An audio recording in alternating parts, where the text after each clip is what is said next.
दोस्तों, स्वागत है आप सभी का मिस्टर फोन हिंदी में। मेरा नाम है पौरुष। इस वीडियो में हम करने वाले हैं सैमसंग गैलेक्सी M51 और OnePlus Nord का फुल कंपैरिजन। इस वीडियो को एंड तक जरूर देखें, बहुत सारी इंफॉर्मेशन हम आपके साथ शेयर करेंगे। So do watch it till the end. And अगर आप हमारे चैनल पर नए हैं so consider subscribing by hitting the red subscribe button. उसके बगल में जो बेल आइकन है उस पर टैप करके ऑल के ऑप्शन को जरूर सिलेक्ट कर दे ताकि आपको हमारी वीडियोस के सारे नोटिफिकेशंस मिलते रहें। दोस्तों, सबसे पहले बात करें डिजाइन की, तो यहां पर इन दोनों फोन्स में से लुक्स के मामले में OnePlus Nord बेटर है। इनफैक्ट हम ये कह सकते हैं कि अंडर 30,000 के प्राइस ब्रैकेट में OnePlus Nord is the best looking device. Specially ये ब्लू कलर हमें काफ़ी पसंद आया, जो बहुत अट्रैक्टिव दिखाई देता है। अब इससे पहले कि सैमसंग फैंस इस वीडियो को डिसलाइक कर दें, ऐसा नहीं है कि सैमसंग M51 का डिज़ाइन अच्छा नहीं है। This phone also looks good, लेकिन इस फोन की जो इन हैंड फील है वो पॉलीकार्बोनेट बैक के कारण उतनी अच्छी नहीं है, जबकि OnePlus Nord में आपको एक प्योर ग्लास डिज़ाइन देखने को मिलता है। लेकिन सैमसंग M51 ड्यूरेबिलिटी के मामले में काफ़ी बेटर है। ये फ़ोन कई बार हमारे हाथ से कंक्रीट सरफेस पर गिरा, लेकिन एक बार भी कोई स्क्रैच नहीं आया, कोई डैमेज नहीं हुआ। तो कमेंट्स में आप हमें ज़रूर बताएं कि आपको कौन से फ़ोन का डिज़ाइन ज़्यादा पसंद है। इन दोनों फ़ोन्स का वेट भी डिफरेंट है। OnePlus Nord 184 ग्राम्स का है और सैमसंग M51 213 ग्राम्स का है। और OnePlus Nord की थिन एजेस और ग्लास बैक के कारण ये फ़ोन ज़्यादा स्लिप करेगा compare to the Samsung M51। Ports के मामले में Samsung M51 is better than OnePlus Nord, क्योंकि M51 में आपको हेडफोन जैक और ट्रिपल सिम स्लॉट मिलता है, which is not present in the OnePlus Nord। और M51 में कैमरा बम्प बिल्कुल भी नहीं है। वैसे तो आपको Nord में साउंड प्रोफाइल चेंज करने के लिए अलर्ट स्लाइडर मिलता है, लेकिन ओवरऑल फंक्शनैलिटी के लिए हम प्रेफर करेंगे सैमसंग M51 को। बायोमेट्रिक्स की बात करें तो M51 में आपको साइड माउंटेड फिंगरप्रिंट सेंसर मिलता है, जबकि OnePlus Nord में आपको इन डिस्प्ले फिंगरप्रिंट सेंसर मिलेगा। दोनों ही फोन्स के फिंगरप्रिंट सेंसर्स काफ़ी फास्ट और एक्यूरेट हैं, लेकिन फेस अनलॉक OnePlus Nord में ज़्यादा अच्छा है और ज़्यादा फास्ट है। और इनफैक्ट लो लाइट सिचुएशंस में भी इस फ़ोन का फेस अनलॉक काफ़ी अच्छी तरीके से काम करता है। हैप्टिक फीडबैक के लिए हम जाएंगे OnePlus Nord के साथ, और हमें लगता है कि अंडर 30,000 रुपीज़ में this is the best device with the best haptic feedback. और हमारे रिव्यू में भी हमने कहा था कि M51 की जो वाइब्रेशन मोटर है वो हमें उतनी पसंद नहीं आई। ऑडियो क्वालिटी की बात करें तो हमें OnePlus Nord का मोनो स्पीकर सैमसंग M51 के मोनो स्पीकर से बेटर लगा, और वायरलेस ऑडियो के लिए भी हम चूज़ करेंगे OnePlus Nord को। कॉल क्वालिटी के लिए दोनों फोन्स अच्छे हैं। Dual 4G dual VoLTE dual wifi calling, native video calls और कॉल रिकॉर्डिंग का सपोर्ट आपको दोनों ही फोन्स में मिल जाएगा। अब दोस्तों बात करते हैं डिस्प्लेस की, तो यहाँ पर सैमसंग M51 में 6.7 इंच की full HD plus super AMOLED display है with 60 hertz refresh rate and a centrally aligned punch hole notch. और OnePlus Nord में 6.44 इंचेस की full HD plus fluid AMOLED display है with 90 hertz refresh rate and a dual punch hole notch on the left side.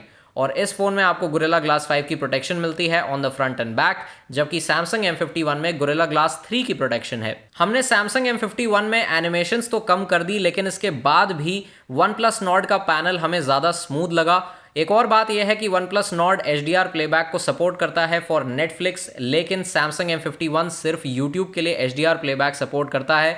और सबसे ज़रूरी बात यह है कि OnePlus Nord की पीक ब्राइटनेस है 700 निट्स फॉर रेगुलर यूसेज, और Samsung M51 की पीक ब्राइटनेस है 420 निट्स। दैट मीन्स Nord की sunlight legibility is way better. Performance की बात करें दोस्तों तो यहाँ OnePlus Nord में आपको Snapdragon 765G प्रोसेसर मिलेगा, which is definitely faster than the Snapdragon 730G processor on the Samsung Galaxy M51।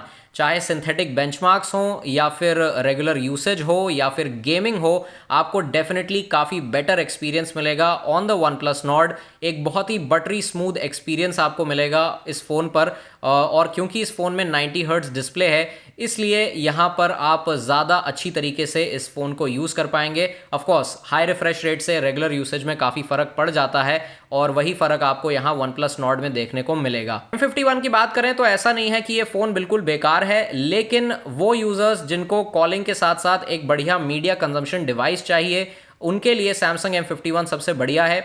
लेकिन अगर आप परफॉर्मेंस ओरिएंटेड यूज़र हैं, अगर आपको बहुत बढ़िया परफॉर्मेंस चाहिए अपने फ़ोन पर और एक बढ़िया गेमिंग एक्सपीरियंस भी चाहिए, बेटर गेमिंग एक्सपीरियंस चाहिए, तो आप OnePlus Nord को चूज़ कर सकते हैं। अब दोस्तों सॉफ्टवेयर की बात करें तो यहाँ पर OnePlus Nord में आपको मिलता है Oxygen OS based on Android 10, और Galaxy M51 में आपको मिलता है One UI 2.1 का core version based on Android 10।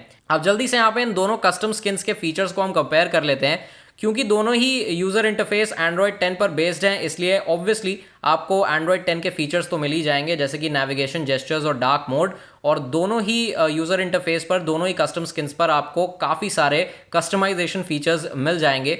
लेकिन जो वन प्लस का अप्रोच है वो थोड़ा सा बेटर है, और यहाँ दोनों ही फ़ोन्स में आपको कॉल और स्क्रीन रिकॉर्डिंग का फीचर मिल जाएगा।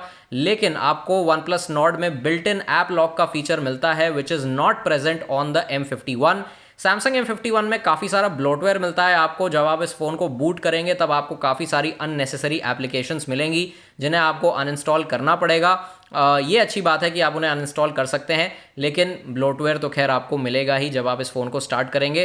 बैटरी लाइफ की बात करें दोस्तों, तो सैमसंग M51 में आपको मिलती है 7000 mAh की बैटरी, जिससे हमें मिला 10 घंटे का screen on time after using this phone rigorously with applications like WhatsApp, Instagram, Snapchat and Microsoft Teams. OnePlus Nord में आपको मिलती है 4110 मिली एम्प आवर की बैटरी, जिससे हमें 5 घंटे का स्क्रीन ऑन टाइम मिला at 90 hertz refresh rate. But obviously यहाँ पे आपको सैमसंग M51 में काफ़ी बेटर बैटरी लाइफ मिलती है। लेकिन चार्जिंग की बात करें तो यहाँ M51 के कंपैरिजन में वन प्लस नॉर्ड जल्दी चार्ज हो जाएगा, क्योंकि पहली बात तो यार छोटी बैटरी है, दूसरी बात यहाँ पे आपको 30 वाट का चार्जर मिलेगा वन प्लस नॉर्ड के साथ, जिससे आपको लगभग 1 घंटे में फुल चार्ज मिल जाएगा। M51 की बात करें तो यहाँ पे आपको 25 वाट का चार्जर मिलता है इन द बॉक्स, जिसकी मदद से ये फ़ोन 2 घंटे 20 मिनट लगाता है फुल चार्ज करने में। अब दोस्तों बात करते हैं कैमरास की, तो यहाँ पर वन प्लस नॉर्ड में आपको 48 मेगापिक्सल का मेन लेंस मिलता है विद सोनी IMX586 सेंसर।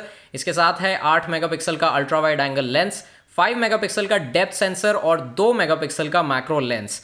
और सेल्फीज के लिए यहाँ पे आपको मिलता है 32 मेगापिक्सल का सोनी IMX616 सेंसर, जिसके साथ आपको 8 मेगापिक्सल का वाइड एंगल सेल्फी कैमरा भी मिलता है। M51 की बात करें तो आपको 64 मेगापिक्सल का सोनी IMX682 सेंसर मिलता है, जिसके साथ है 12 मेगापिक्सल का ultra wide angle lens, 5 megapixel का मैक्रो लेंस और 5 मेगापिक्सल का डेप्थ सेंसर। सेल्फीज के लिए आपको सिंगल लेंस मिलता है 32 मेगापिक्सल का विद सोनी IMX616 सेंसर। अब दोस्तों डे लाइट शॉट्स की बात करें तो यहाँ हमें M51 की फोटोज वन प्लस नॉर्ड से बेटर लगी। वन प्लस नॉर्ड में कलर रिप्रोडक्शन अच्छा है और सैमसंग M51 में ब्लूज और ग्रीन्स सैचुरेट ज़रूर हो जाते हैं, लेकिन ये फ़ोन शैडो डिटेल्स को बहुत अच्छे से प्रिजर्व करता है, जबकि वन प्लस नॉर्ड में ऐसा कुछ भी नहीं है। जूम करने के बाद आप देख सकते हैं कि M51 में डिटेल्स काफ़ी क्लीन निकल कर आई हैं, और कुछ ब्राइट कंडीशंस के दौरान हमने वन प्लस नॉर्ड की इमेजेस में एक अजीब सा हेलो इफेक्ट भी नोटिस किया, which you can see on this spherical lamp in the image. इस सेकंड शॉट में कॉर्नर शार्पनेस M51 पर बेटर है, और वन प्लस नॉर्ड ने स्काई को ठीक से एक्सपोज नहीं किया, and once again we have noticed the same halo effect. High resolution वाली इमेजेस में Samsung M51 is the clear winner. Zoom करने के बाद आप नोटिस करेंगे कि वन प्लस नॉर्ड के कंपैरिजन में आपको सैमसंग M51 पर बेटर डिटेल्स मिलती हैं, और M51 वाली इमेज में स्काई भी अच्छे से कैप्चर हुआ है। वाइड एंगल शॉट्स के लिए भी हम जाएंगे सैमसंग M51 के साथ। जूम करने के बाद आप वन प्लस नॉर्ड वाली इमेजेस में एक ऑयल पेंटिंग इफेक्ट को नोटिस करेंगे, जबकि M51 में ऐसा कुछ भी नहीं है। क्लोजअप्स की बात करें तो यहाँ पर ओवरऑल डिटेल्स के मामले में हमें सैमसंग M51 थोड़ा सा बेटर लगा। इस रेड फ्लावर वाली इमेज में आप देख सकते हैं कि दोनों ही फोन्स ने रेड कलर को थोड़ा सा ब्लॉच ज़रूर किया है, लेकिन M51 वाली इमेज में आपको पेटल ज़्यादा बढ़िया दिखाई देंगे। प्लस यहाँ पर जो पेटल है उसमें एक ब्लैक डॉट है, जिसे M51 ने काफ़ी अच्छे से कैप्चर किया है, यानी कि आपको ज़्यादा अच्छी डिटेल्स मिल रही हैं ऑन दी M51। लेकिन हम इस येलो फ्लावर वाली इमेज को देखें तो यहाँ पर वन प्लस नॉर्ड ने ज़्यादा ट्रू टू सोर्स इमेज को कैप्चर किया है। सेल्फीज की बात करें तो यहाँ पर सैमसंग M51 वाली इमेज ने कॉन्ट्रास्ट को अच्छे से मेंटेन किया है, जबकि वन प्लस नॉर्ड वाली सेल्फी थोड़ी सी अननेचुरल दिखाई दे रही है। और जूम करने के बाद आप देख सकते हैं कि वन प्लस नॉर्ड वाली सेल्फी में ज़्यादा डिटेल्स भी नहीं है। सैमसंग M51 ने डिटेल्स को काफ़ी अच्छे तरीके से कैप्चर किया है।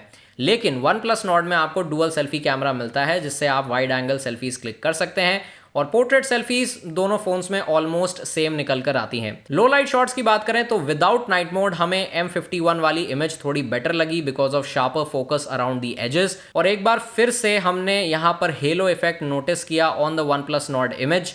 नाइट मोड ऑन करने के बाद सैमसंग M51 में शैडो डिटेल्स काफ़ी ज़्यादा इंप्रूव हो जाती हैं, और लेंस फ्लेयरिंग का इशू भी यहाँ पर नहीं होता। लो लाइट सेल्फीज के लिए we will choose Samsung M51 because of better exposure from the flash throw, और आपको स्किन सॉफ्टनिंग का इशू भी यहाँ पर नहीं आएगा लाइक द OnePlus Nord। और दोस्तों अगर बात करें वीडियोस की तो यहाँ पर OnePlus Nord में आपको 1080p 60 fps पर फुटेज कैप्चर करने का ऑप्शन मिल जाता है, लेकिन अगर हम यहाँ दोनों फोन्स पर 1080p 30 fps में फुटेज कैप्चर करें तब भी आपको सेम रिजल्ट्स यहाँ पर मिलेंगे। ज़्यादा कोई फ़र्क नहीं होगा इन दोनों वीडियोज़ में। दोनों फुटेज में स्टेबिलिटी बिल्कुल सेम है, लेकिन M51 की ऑडियो थोड़ी सी ज़्यादा लाउड है और यहाँ पे नॉइज करेक्शन भी काफ़ी अच्छे से किया है M51 ने। दैट्स इट गाइज, ये था हमारा डिटेल्ड कंपैरिजन सैमसंग M51 और OnePlus Nord के बीच में। और कंपैरिजन के बाद तो आप समझ ही गए होंगे कि यार अगर आपको एक बढ़िया कैमरा और कमाल की बैटरी लाइफ वाला फ़ोन चाहिए, अगर आपको थोड़ा सा ड्यूरेबल डिज़ाइन चाहिए और अगर आपको एक बढ़िया सुपर एमोलेड डिस्प्ले चाहिए and if you don't care too much about high refresh rate, तब आप जा सकते हैं सैमसंग गैलेक्सी M51 के साथ। अदरवाइज अगर आपको थोड़ा सा बेटर गेमिंग एक्सपीरियंस चाहिए, थोड़ा सा better overall day to day usage चाहिए, यानी कि बेटर परफॉर्मेंस चाहिए और थोड़ा सा जिसको कहते हैं ना अर्गोनॉमिक फॉर्म फैक्टर और थोड़ा सा कम वेट वाला फ़ोन चाहिए, इसके अलावा अगर आपको OnePlus का ऑक्सीजन OS ज़्यादा पसंद है One UI से, तो आप जा सकते हैं OnePlus Nord के साथ। कौन सा फ़ोन चूज़ करेंगे आप, ये हमें कमेंट्स में ज़रूर बताएं। अगर ये वीडियो पसंद आई है so give it a thumbs up, share करें इस वीडियो को, हमारे चैनल को सब्सक्राइब करना ना भूलें and we will see you soon in the next video. Till then take care of yourself, goodbye, stay safe.